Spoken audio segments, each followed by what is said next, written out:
we're looking at a close to $100 billion of merchandise being created under this premise called the knockoffs.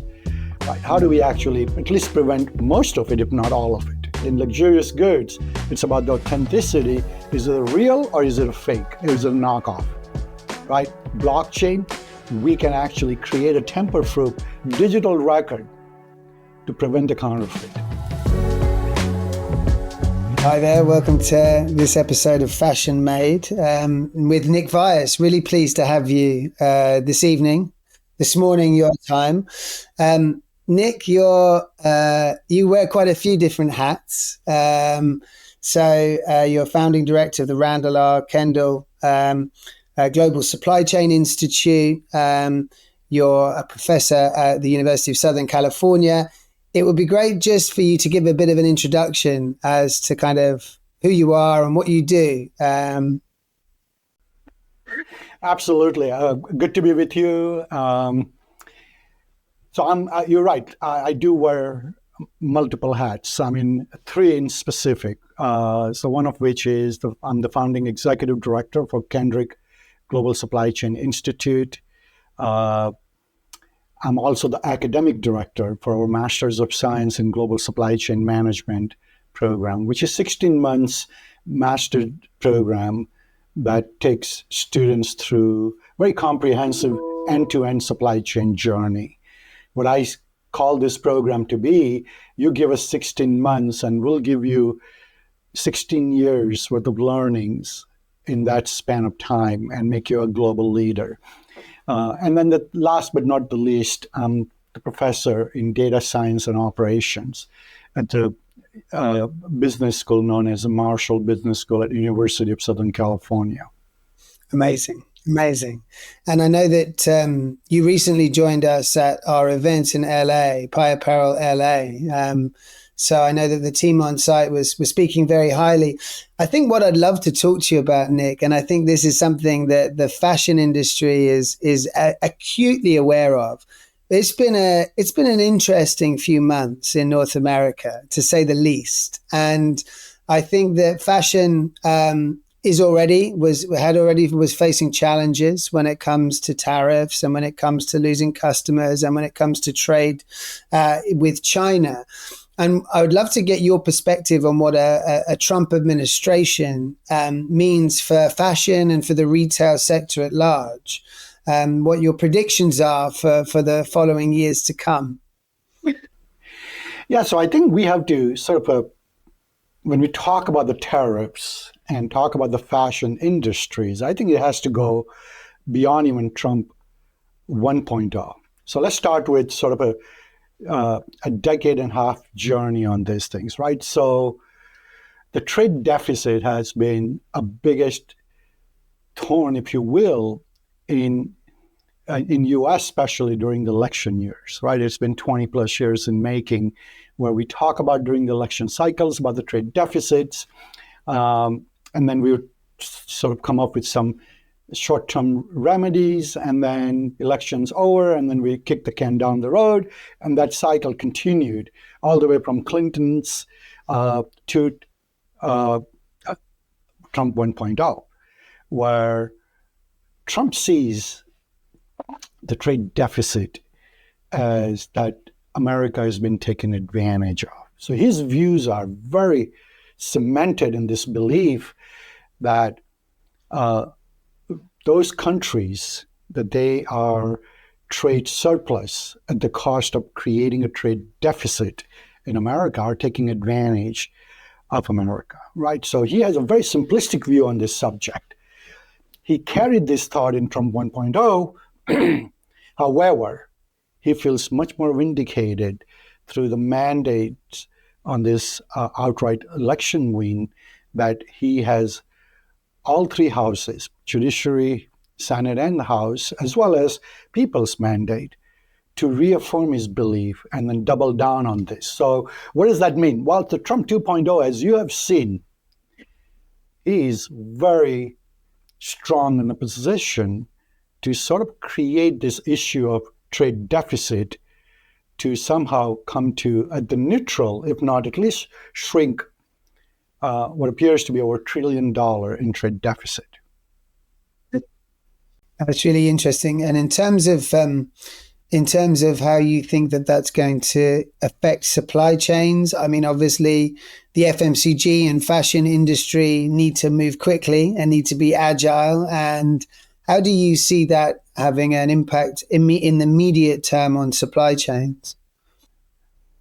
So I think when we think about supply chains, what I often talk about is the network, right? And the network is the system. It's not like pitching a tent when we're camping and we feel like, hey, let's just move on to the next spot. And you wrap up your tent and move on and pitch the tent the next day somewhere else. Supply chains don't work that way.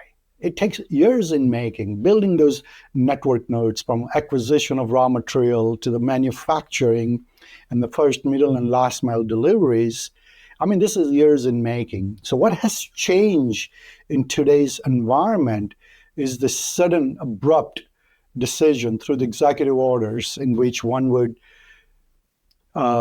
inject the policy guidance through the tariffs makes it really hard, especially FMCG companies and the fashion industry in specific, is that you have to pivot very quick on a moment of notice and change your sourcing location, change your raw material acquisition locations. And all of a sudden, you're talking about figuring it out, all your cost, and you hope that your margins will be there for you to do business. Yeah. Now, one of the things that I watched a couple of videos with you, Nick, and I know that I think you're very tech savvy, we would say here in the UK. And I noticed that you speak quite a lot about blockchain, which is an area that I'm very interested in, the world of decentralized delivery and products and services, right? And which is obviously the antithesis of the fashion industry. It's not decentralized at all. But I'm interested to get your take on, I want to talk about AI as well, but initially about blockchain and where you see it being used, a decentralized solution being used in an industry like fashion. Do you even think it's going to be possible? Yeah, so I think that's an interesting question, right? So let's frame this up in a context of Trump 2.0. So we talked about the tariffs and how that can actually disrupt your network design and how you actually source all the way to deliver the goods to your consumers. But now let's talk about another dimensions, which is where the blockchain, I think, will come in.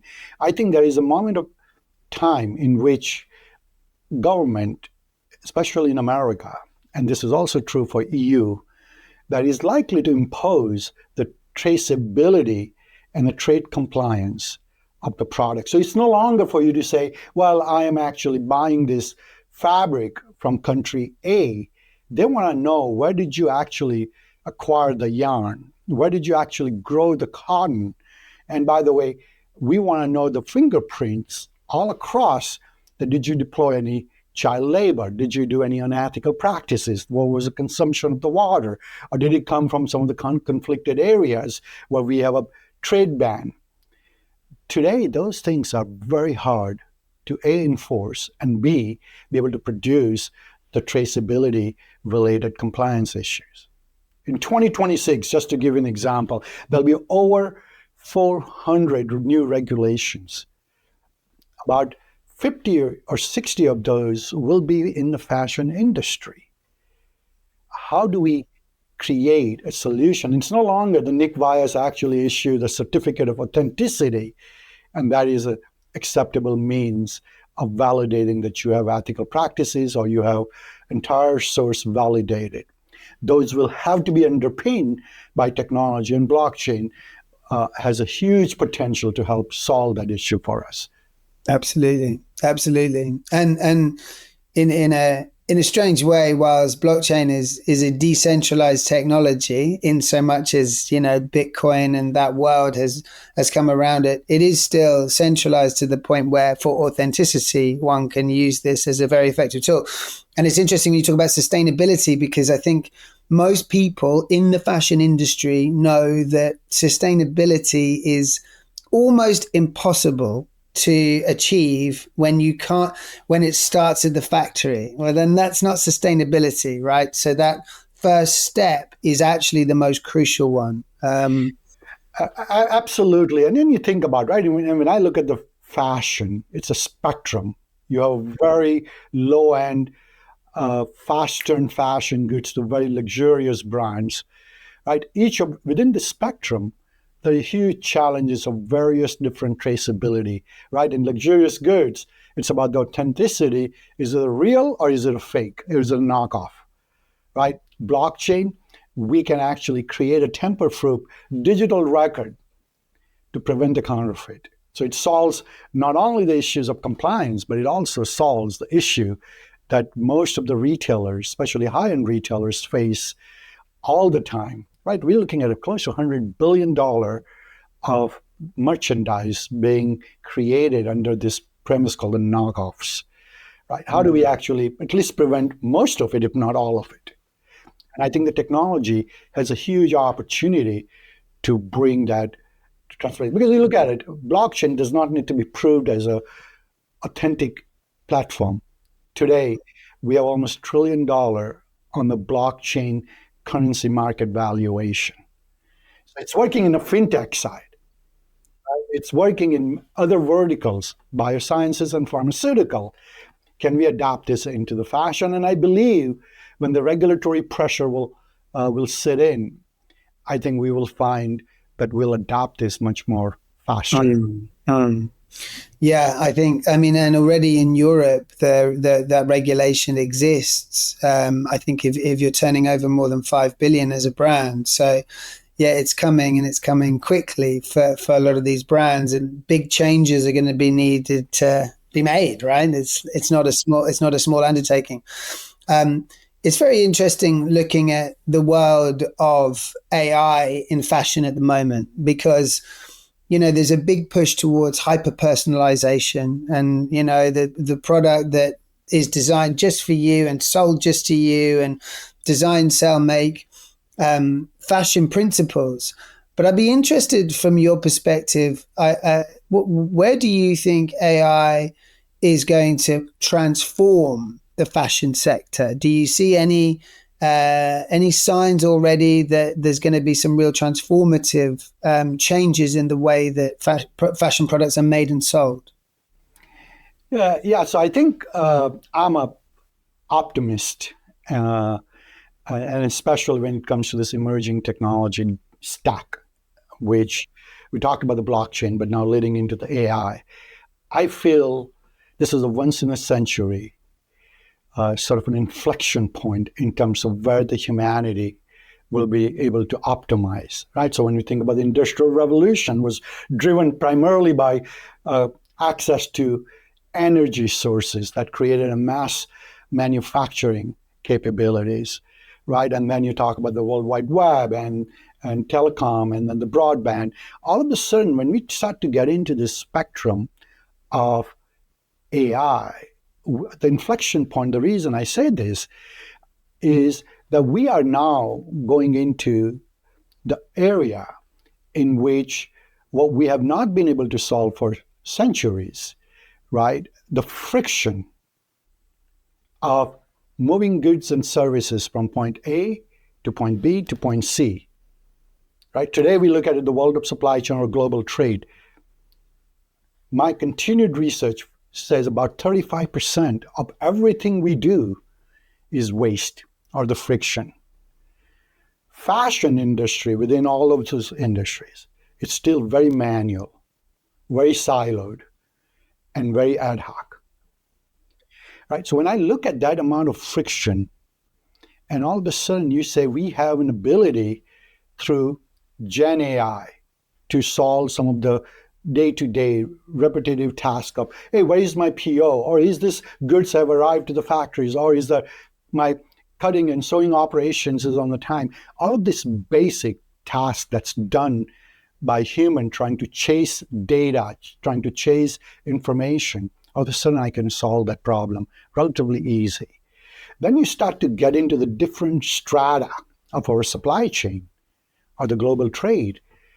I can build the AI-based agents and a transformer train my models to learn the enterprise ecosystem and make both the predictive and prescriptive decisions on my behalf. So now imagine this thought that if I'm running a business where I'm trying to squeeze few basis points of margins and work so hard to improve the profitability and access to the marketplace, all of a sudden I'm looking at this bucket that's just bleeding away 30 to 35% of the waste while I work so hard to continue to pour that savings into the bucket while this hole just cannot be plugged. All of a sudden now I have this technology that's going to help me do that. And I feel so excited about being able to work on these different agents and transformers that can solve this problem that really has been tough to solve in our industry. Amazing. So is that stuff that you're working on personally? Is that you're building? Are you building any foundational models or? Yeah, so we're working on about 6 use cases in which when we talk about these things, it sounds more theoretical, but we are building the use cases to say, let's talk about from design to delivery and all the steps in between. How does the AI agents or AI transformers that we can build, which can adapt and learning of all of the siloed enterprise systems and data and the market research, and then continue to provide an insight in various ways. And that the idea here is not to get rid of the people. The idea is how do you drive the insight? How do you drive the information-based decision and be ahead of the curve rather than trying to chase it? It's very interesting because, a lot of the brands that I speak to and even on the solution providers and the SaaS guys, etc., everybody, there's a bit of a gold rush at the moment, both, in terms of where to put your money and an AI-driven economy and agent-to-agent commerce and all of these backdrops are there. But actually, when you look at what needs to happen, I think most people in the fashion industry would appreciate this.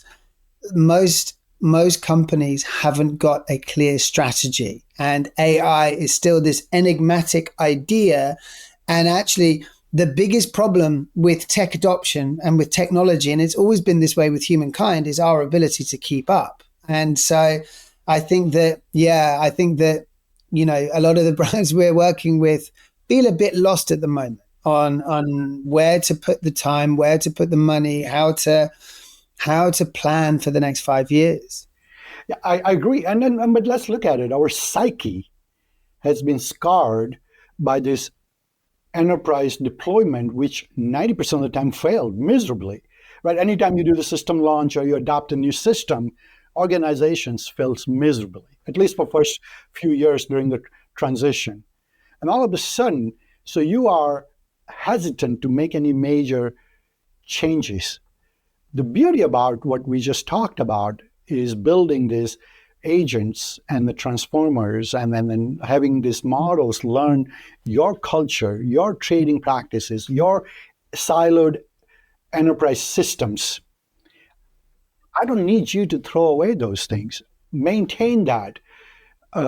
What we're talking about is a top layered insight where data is extracted, data is acquired, an acquisition of market research, where I'm getting the sentimental data from the market, consumer trends, the influencer trends.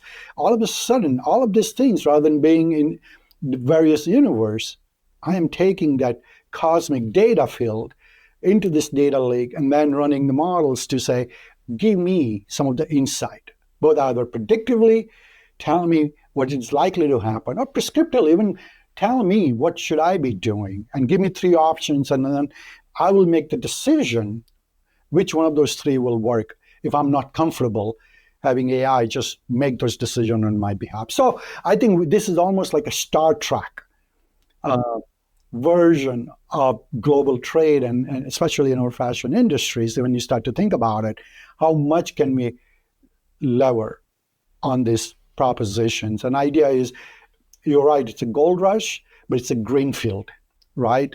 We have absolutely not even touched the surface just yet. No, no, I would agree with that. And I find it mind boggling. Like personally, I find it like it's so seductive. The content that this period of time to be alive is really quite a special one because, are we creating something that can tune into consciousness? What is consciousness? What does it mean to be human? What does it mean to have intelligence? Someone said to me that, if we are 1,000,000 times more intelligent than a mosquito, AGI will be 1,000,000,000 times more intelligent than all of mankind put together. And so you're right. That inflection point is both scary and incredibly exciting. One thing I'm very interested in, it's kind of off topic. It doesn't really affect fashion, but is quantum and quantum computing. And the old saying that if you understand what quantum physics is, if you understand quantum mechanics, you don't get it at all. Schrodinger's cat is both dead and alive. So what's your, I would imagine that you're operating at the zeitgeist of these areas. Is quantum computing something that you're investigating? Is it something that you're working on a personal level? Well, at University of Southern California, President Falt last year announced we are committing $1 billion for advanced computing as a university. So just put that into perspective. As a university, which we have over 20 plus schools, right from medicine to the business to the engineering, computer science, policy, arts and letters. I mean, you should think about the vision is how does this advanced computing can actually bridge across all of these different various disciplines and create a better future. So the idea is, yes, absolutely. Think about just in terms of the scale. Apollo 13, when it actually was made back to the Earth in its perilous journey, had a less computing power than you and I today carry in our palm through our smartphone. And I'm talking about less in terms of 100,000 times less than we carry in our hand today. And now you start to talk about the next generational chips and two-dimensional versus three-dimensional. All of a sudden, you start to talk about a world which actually can start to get into the spirituality of how you talked about the human consciousness and stuff. Will there be some emergence where we become one with information? Right? So to think about our thoughts, you and I can just, in a blink of a second, imagine us being on the Mars. How quickly did we travel that?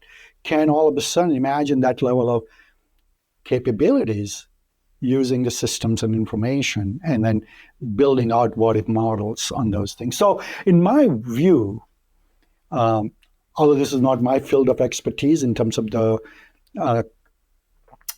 quantum computing, but my colleagues are working on it. When I look at that power of quantum computing and our ability to manage global trade, I see the world being well integrated, cohesive, and understanding that human species are no longer the source of a brilliance, but there is a power that actually make us a little bit more humble, that it has enough, if not a little bit more, nuances on us than we do on each other.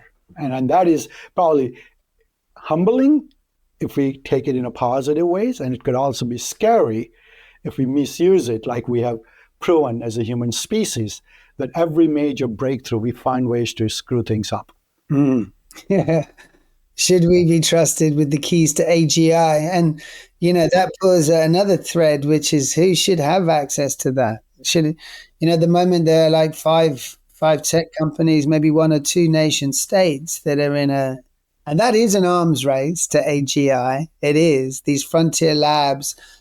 And how are you and I, how is humanity going to benefit from that? And is there going to be a centralized benefit that perhaps is a bit more sinister? I don't know, Yeah, yeah. But I think that's a challenge that we as a humanity have upon us. And I always remind these things every time I talk about the sustainability, is that we're stupid if we think that we need to do things right for the planet Earth. I said, no, we as a species could be gone and Mother Earth will actually heal itself in 100 and few hundred thousands of years, and she will be around here much longer than us as a human species. So let's not do this for the Mother Earth, but let's do this for the human species, though, so that we don't become extinct in this area. So I think in that really humbles you that there is a universal forces are much bigger, uh, and we are just a speck of dust.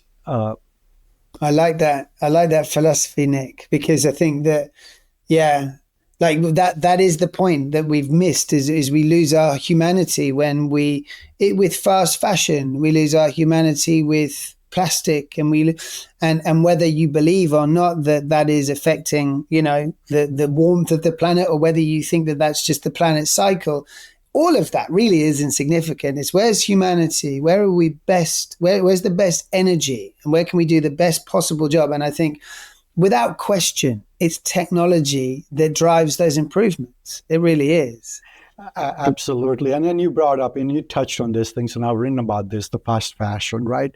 I mean, you think about when we used to design things for hundreds and thousands of years, our ancestors used that for not only one lifetime, but they actually, in many cases, passed on to it. Today, we're designing things that has 2 or 3 use, and then we throw it away, and it goes right back into the dump, right? And now you think about the life cycle of all the resources we have consumed and impact we have made on the environment.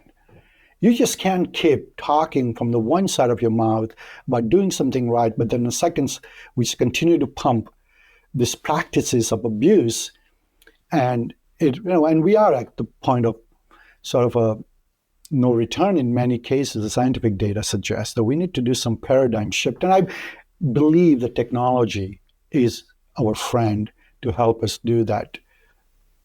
Yeah, I would agree with that, and there's a humanity's behavior and our psychology and our collective consciousness to care about each other and to care about how we treat the planet and how we treat each other. And then there's the other side of it, which is the financial impact of improving, right? Because if you improve these systems, it's actually going to work out much, much better for you.